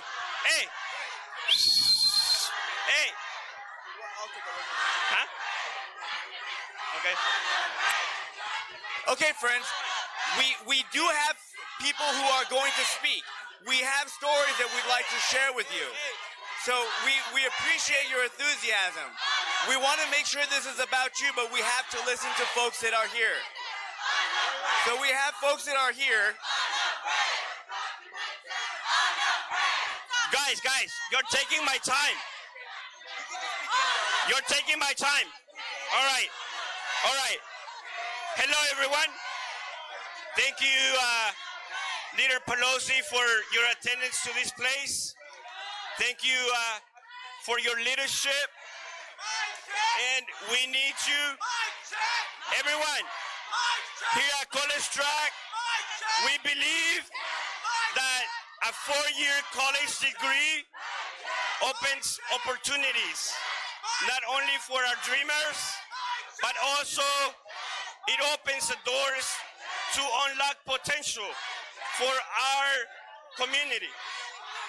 Here at College Track, we believe that every student deserves a chance, and therefore we have decided to fund $995 for those that meet the October 5th deadline. So if you don't want to pay attention to what I'm saying that will help our students, please give me my time. Please give me my time. In addition to helping our dreamers at College Track, guys, excuse me. I am introducing the organization that you're at. Everyone.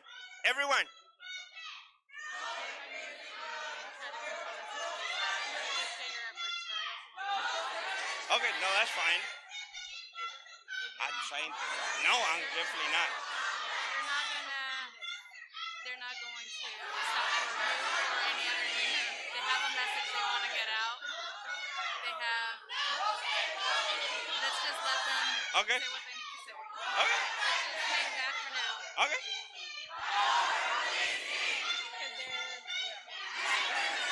They want to get this out, and they're going to go through putting another fellow dreamer.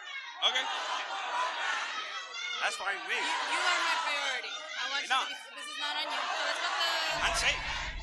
So if it's now they're sort of like arguing what's going to happen next, is she supposed to stay? Remember or how go? we were just talking about how there are divisions within the Republican Party? Yeah. All right. What you're looking at here is extraordinary, because what you're seeing here is the differences laid bare within the illegal immigrant population itself.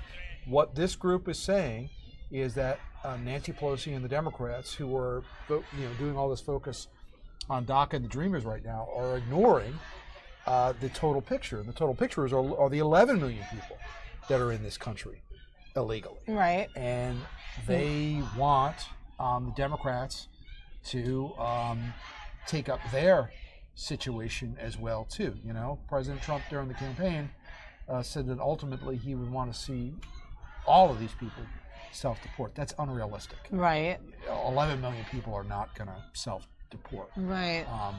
But their position, the demonstrators right now, is that the Democratic Party is not paying attention past, you know, this 800,000 person group to of them, the Dreamers, the rest. that they're being ignored in this fight and that nobody is taking up their cause. You know, but as we said, you know, they're going to have to take bites out of this as they move along. And clearly this group is at odds with itself right now about what direction they should take and what the priority should be on this.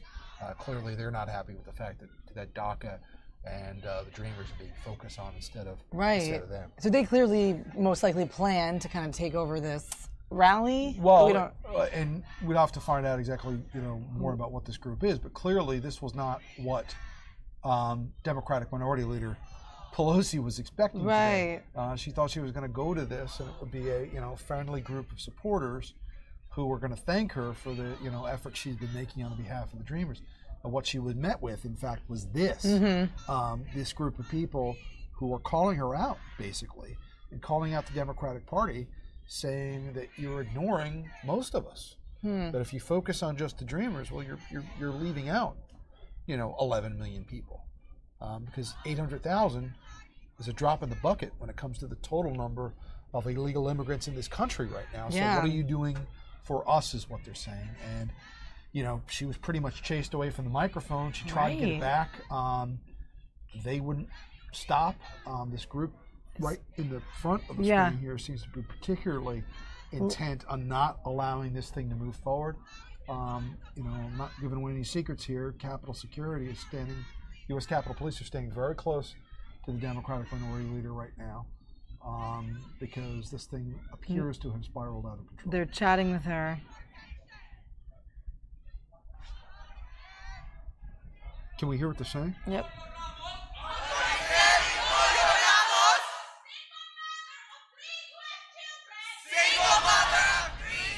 Now, if she walks away from this right now, this makes her look very bad, because now you're leaving the people who you're ostensibly supposed to be supporting at this point. All right? So this is not a look you want to have right now if you're the Democratic Minority Leader of the House of Representatives and you're trying to get some traction on the immigration issue. Right. That you have people who you are going out there and telling everybody you're supporting are now at your event shouting you down and protesting against you. So you wonder if she wanted to leave in that moment, or is trying to save face and stay there. I don't know. You can to? see her. Does she look very comfortable to you? Right. No. She looks like she wants to get out of there. Yeah. I'd want to get out of there. I mean, as your event is being taken over. But now, what do you do? Do you stay there and try to get your point across? Or, and let's remember, Nancy Pelosi is no shrinking violet. If she wants to take control of a microphone, I've seen her do it many times. This group does not seem to want to let this event move forward. Right. This has been going on now for 10 20? minutes? Yeah. 10? 15? Yeah. Well, the event's been going on for about 20. Oh, yeah. But they've really been kind of taking took this thing 10. over about 10 minutes ago. And every time it quiets down a little bit, they ramp back up. Now she moved over to the microphone again. Is she going to try again? We'll just see. And remember, I told you about the Democratic convention last summer. Yeah. This is really kind of a version of what I was telling you about with the constant, interruptions and the protests by the Bernie Sanders supporters. Yes. And this is a problem for the Democratic Party right now, because if you're a party that is telling people you're progressive and liberal and you want to take in everybody's opinions, well, what do you do when everybody has an opinion? And what do you do when all of those opinions are at odds with each other? This is what happens. And they're still working through where they are on a lot of these issues. And this is fascinating to watch, because a lot of times we tend to kind of think either the legal immigrant population in this country or the illegal immigrant population in this country being in one mind. That somehow they all agree on things, which is insane. There are 11, 12 million people. They're not all going to agree on this. And to see this now play out in a public forum like this, you rarely do get to kind of see these fissures and these separations play out like this. Can we hear what you say? Yeah, let's go.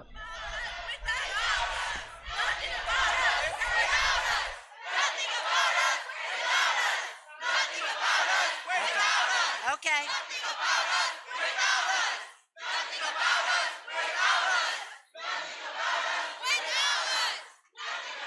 That's it. Hey. Hey. Okay. Okay.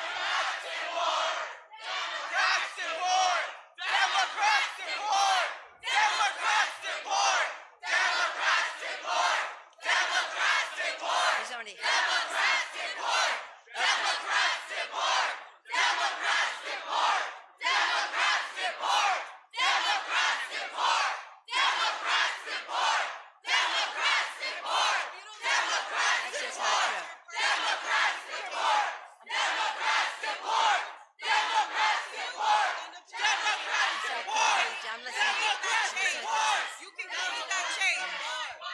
yeah.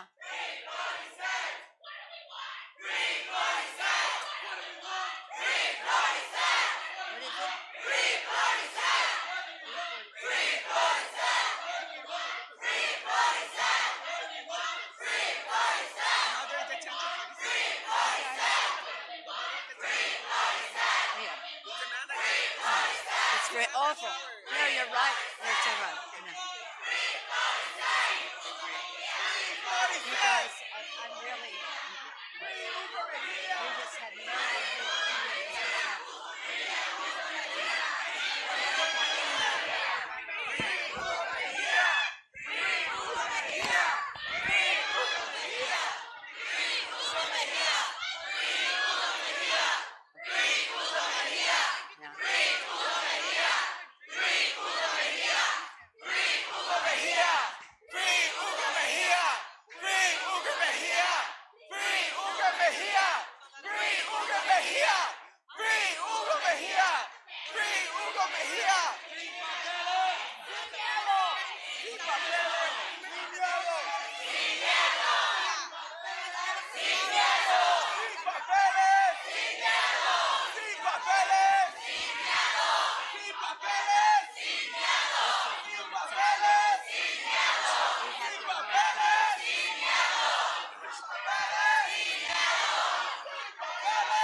Okay. All right. All right. We want answers.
So Fitz, we're back on this.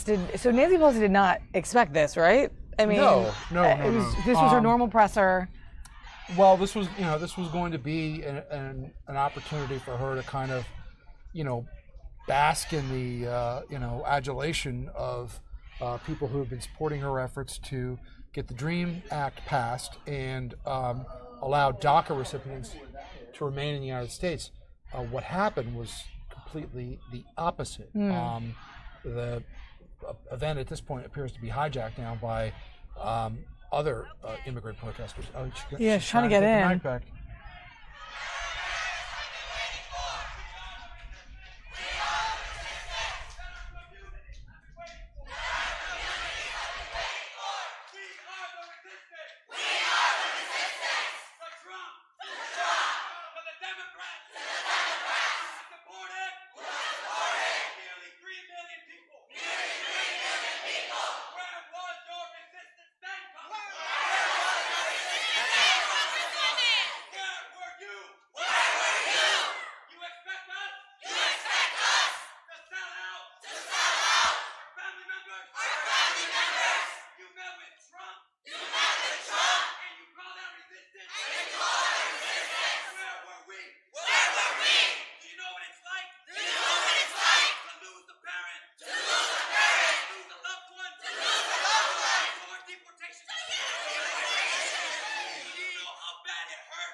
That's it.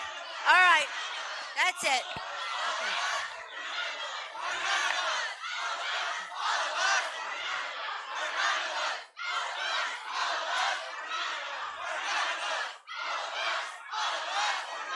Well, they don't want to protect the dreamers.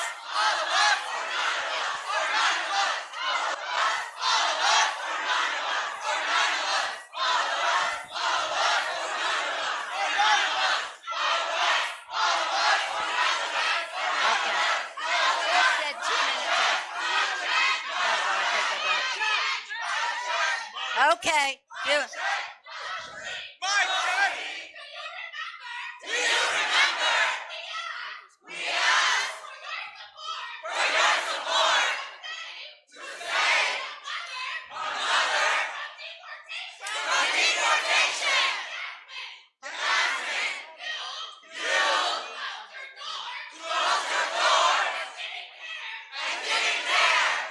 Get the name.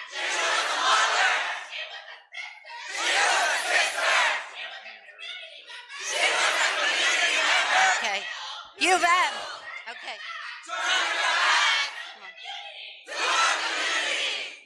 Okay, thank you.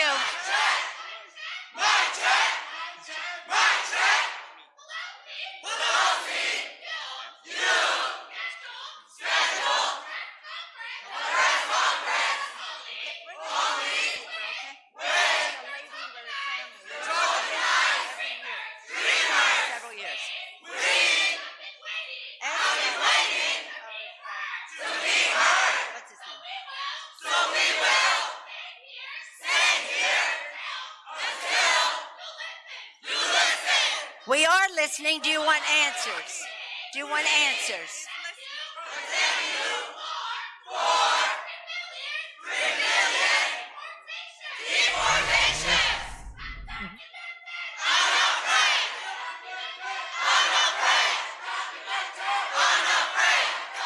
He said 2 minutes.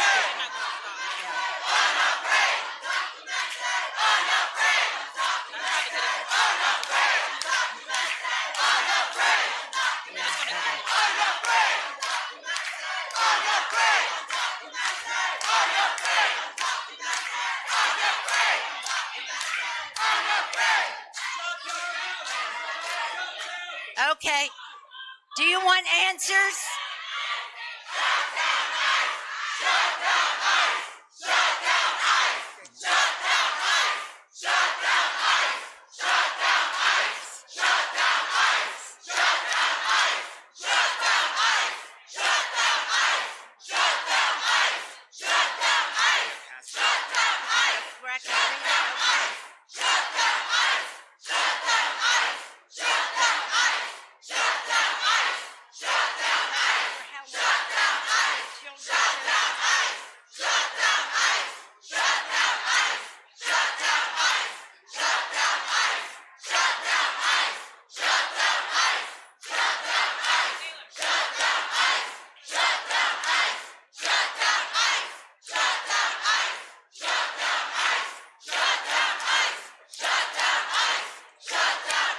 Okay. For 8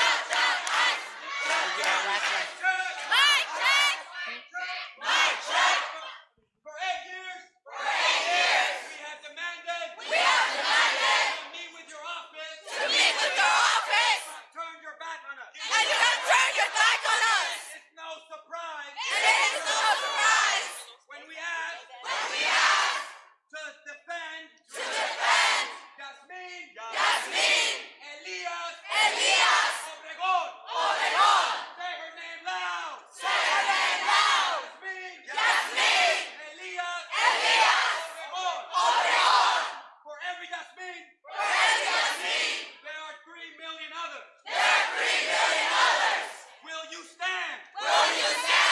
With us? Will you not fund? Detention beds? For my parents? To sleep on? Will you? Right now? In the national media? Commit to meet with us. And to have no more negotiations. Without us. Do you commit? Right now. Before the nation. That you will not fund ICE. That you will not fund the border. What is your response, Congresswoman? At last, a chance to respond to you. Thank you. You asked a great deal of questions. Frankly, I wish you had interrupted me when I began to speak rather than our dreamers when they began to. This is my response. My response is the following. For a long time, we've been fighting the fight for the dreamers. My colleagues. I'm not.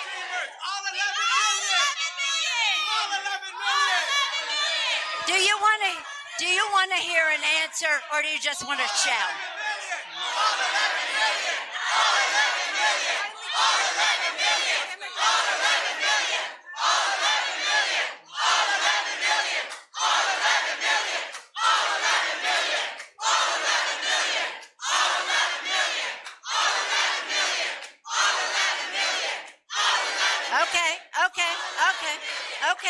Okay.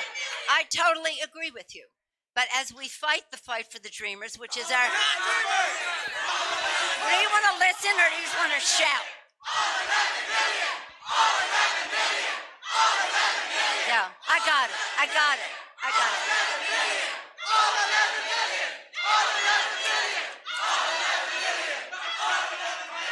As we fight the fight,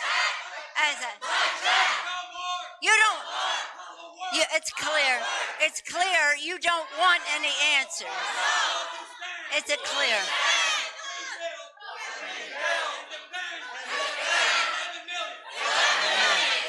They don't want the dream. They don't want the dream act.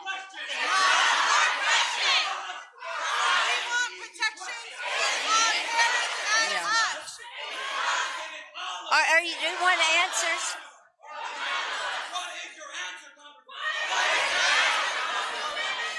Let me say this, because you've had your say, and it's beautiful to our ears to hear your protection, your self-dignity. But I'm not, hey, if you don't, hey, stop it. Just stop it now. Let's stop it now. Stop it. Look, I want to tell you something. You can. Yes or no? Yes or no? To what? To what? Of course. We have. So do I assume? Burton. This is our democracy. We cannot vote for you. Or for any politician. We don't owe you. Nothing. This is what democracy looks like. This is what democracy looks like.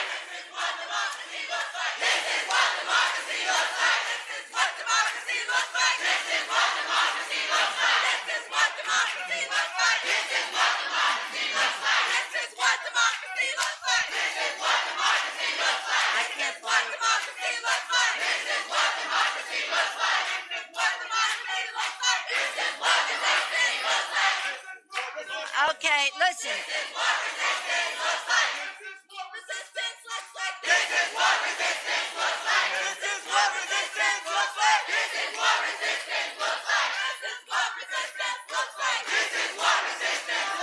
Okay.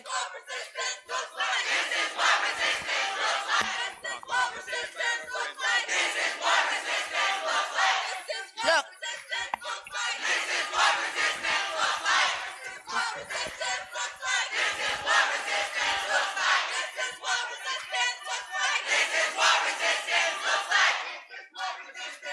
All right, that's enough. That's enough.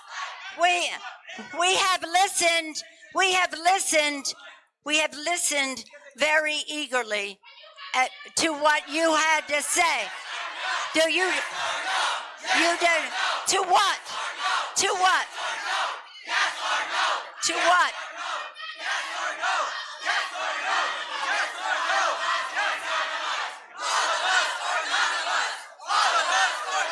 So you're coming.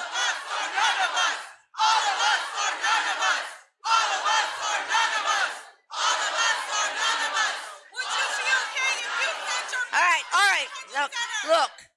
Is what I interpret from what you are saying that you do not want us to proceed with the DREAM Act because it is not comprehensive immigration reform. We all are fighting for comprehensive immigration reform. We have said to everyone, be very careful, report to us any deportations because they're telling us they're not happening. And wait a minute. You just wait a minute. You just wait a minute. You have. Well, if you do not want to listen, if you do not. Where were you?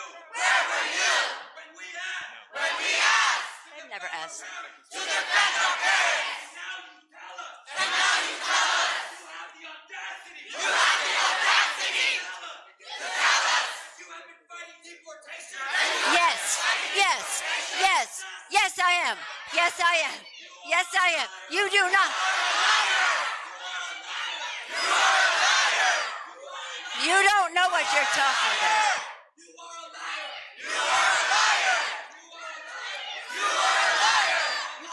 You are not helping the cause that we want to take this first stage today. Well, do you not want to listen? We are the cause. We are the cause. We are the cause. We are the cause. We are the cause. We are the cause. Why don't we do this? Since you don't want to listen, we'll have to just go. You don't want to listen. Please listen.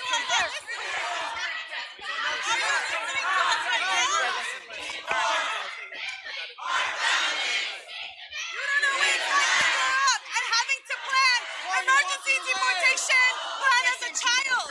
You don't know. You don't know what it's like for your child to have to plan what to do if your parents are. Okay, friends. Well, guests and attendees.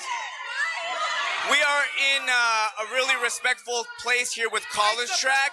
We're going to go ahead and reclaim their space. So guests and attendees, we're going to go ahead and just have you guys exit now. We're wrapping up for today. Thank you for coming. All right, so as she files out here, wow. Yeah, that's exactly. You guys, I see a lot of you have joined on. Just happened there? So that, if you guys are just joining on, I see some of you on. That's in San Francisco. We're in DC at the Digital Newsroom watching this whole thing. We pretty much watched it from start to finish. Yeah. Obviously now the camera. For a moment it went off the rails. Because my first inclination that something was not right there was this look in Minority Leader Pelosi's eye. And she's talking again here. Is she?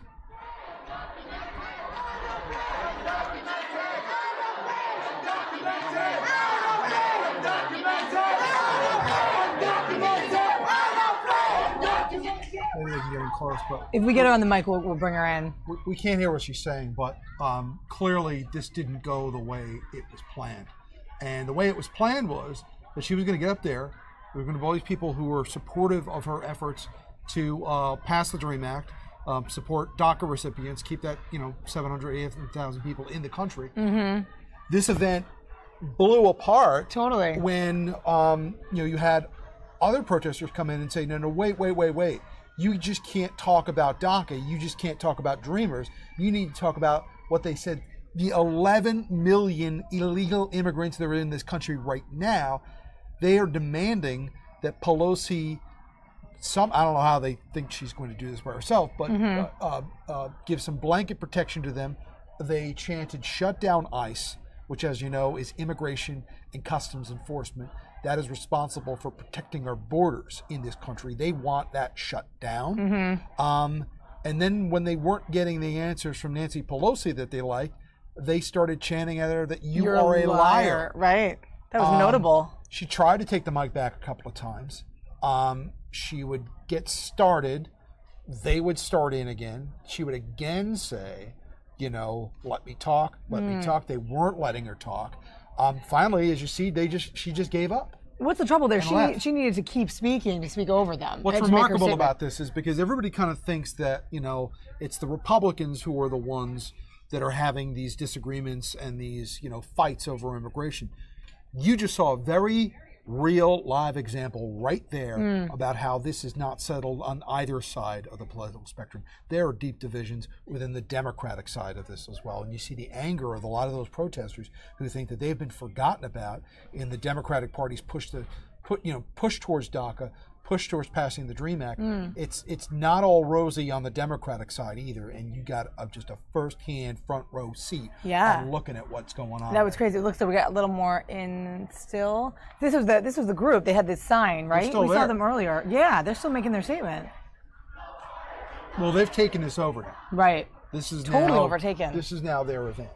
And any story that emerges from this tonight is not going to be about how Nancy Pelosi went to San Francisco and how Nancy Pelosi showed unity and harmony with DACA recipients. The story is going to be that the Democratic leader had her event taken over by illegal immigration protesters who called for the shutdown of Immigration and Customs Enforcement and called her a liar.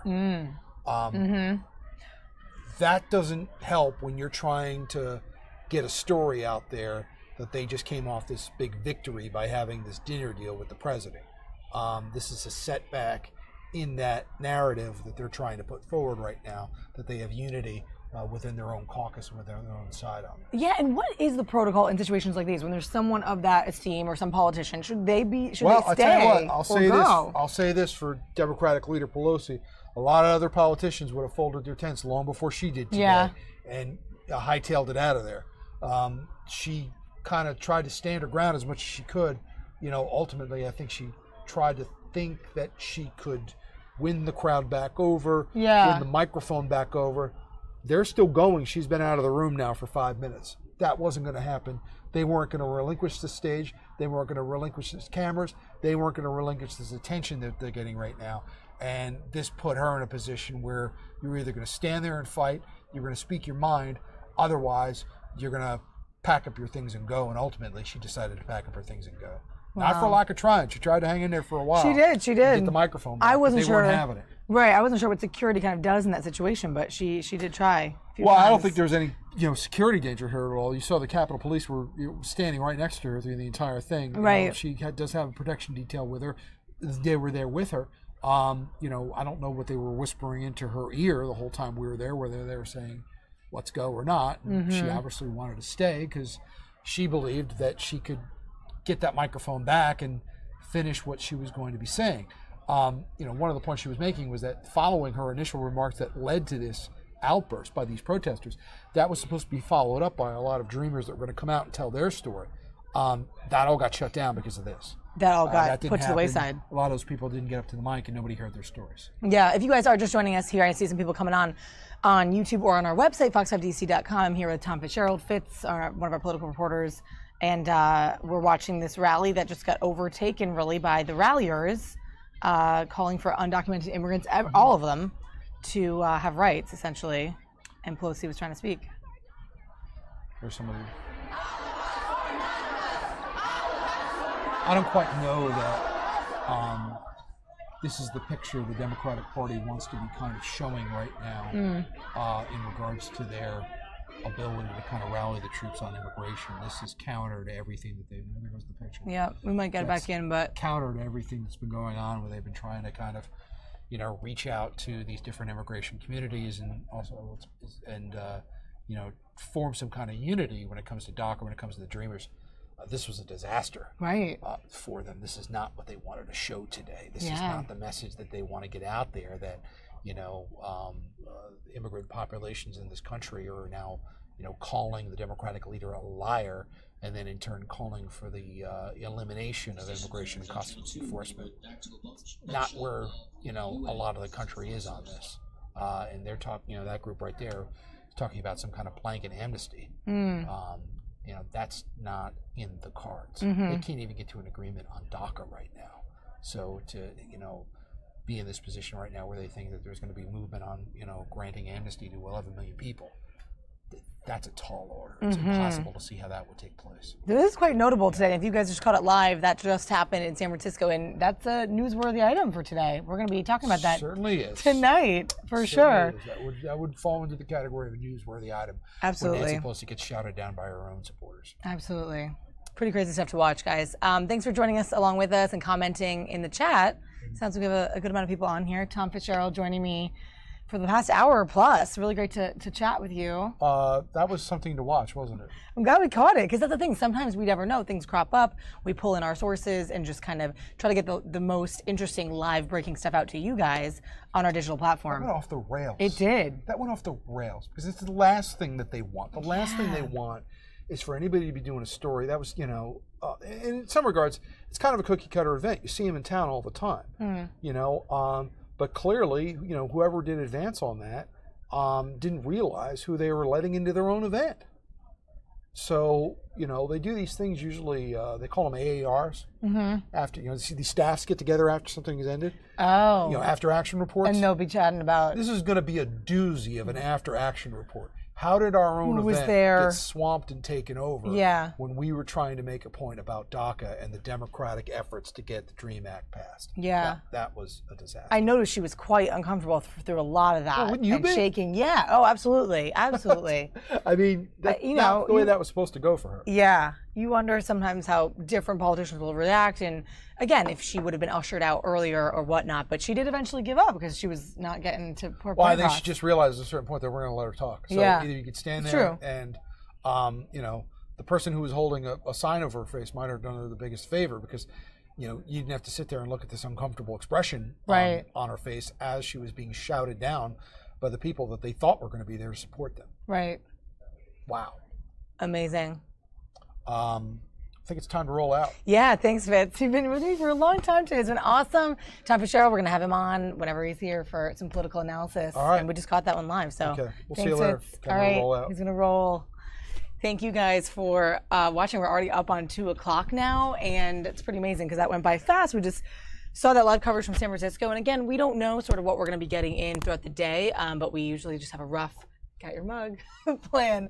But Tom sitting with me for a lot of that commentary. So just so you know who that is. But you have a live look right now inside our DC Digital Newsroom, and we thank you guys for joining us here. If you are interested in following us along and in getting this digital coverage live, you can press that button, that red button that says subscribe right below this screen, and you can be part of our channel, part of our community, and chat with us as we bring you the events of the day. So today, what was in the plan really was we talked a little bit about it, the UN. There's a bump shot right here of the UN in New York. Tomorrow, we'll be bringing President Trump's remarks live, as long as we do have that, which I expect we will.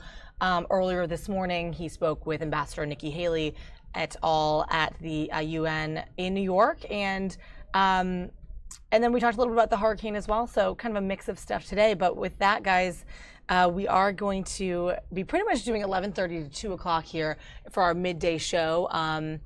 And thank you for your comments. I'm trying to scroll through some of them so I can see what you guys are saying. But again, you can follow us on YouTube. We're on Facebook as well, Fox 5 DC, Twitter, Snapchat, Instagram, all of our digital platforms. And it's good to see some of you on, some of you new viewers. So just so you can have the information, there's my information, my handle, and I'll be bringing this to you guys live from the Fox 5 Live DC digital news desk every day. We'll see you Tuesday through Friday this week.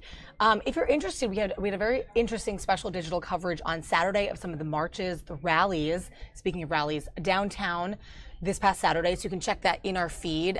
It's all part of our channel, so our YouTube channel, Fox 5 DC, and you can check some of our backed up ones if you want to see what's going on. But we had a special coverage on the mall for some of the interesting stuff that was going on Saturday, including the Juggalos who are at the Lincoln Memorial and the pro-Trump, pro-America rally that was on the other side of the National Mall with live reports from a bunch of our reporters. So you'll be seeing a lot of faces from inside our newsroom, including Tom, who you just saw. We'll see him a lot. Of course, a bunch of political coverage. Of course, we have to do that.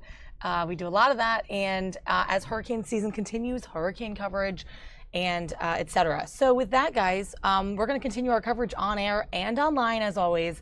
Check our website, our Facebook. All our stories are being updated as we speak. And so we're going to leave you with a live shot right here in Washington, D.C. of our Capitol Dome, guys. We'll see you tomorrow for another Fox 5 Live. Thanks for joining us here.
time, the strength, tactics, vulnerability assessments, and intelligence.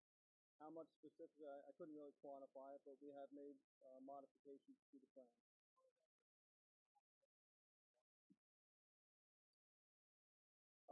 The president's residence really doesn't affect the plan as much as it affects motorcade routes. It's really just a matter of intel, trends, and tactics.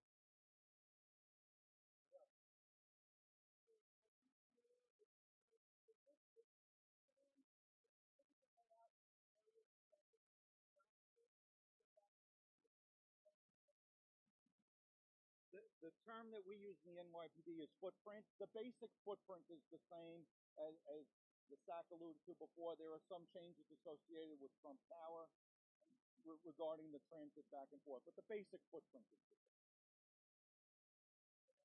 Okay, so just to wrap this up, one thing to underline is we don't have any specific credible threat to the UN General Assembly or this event in particular.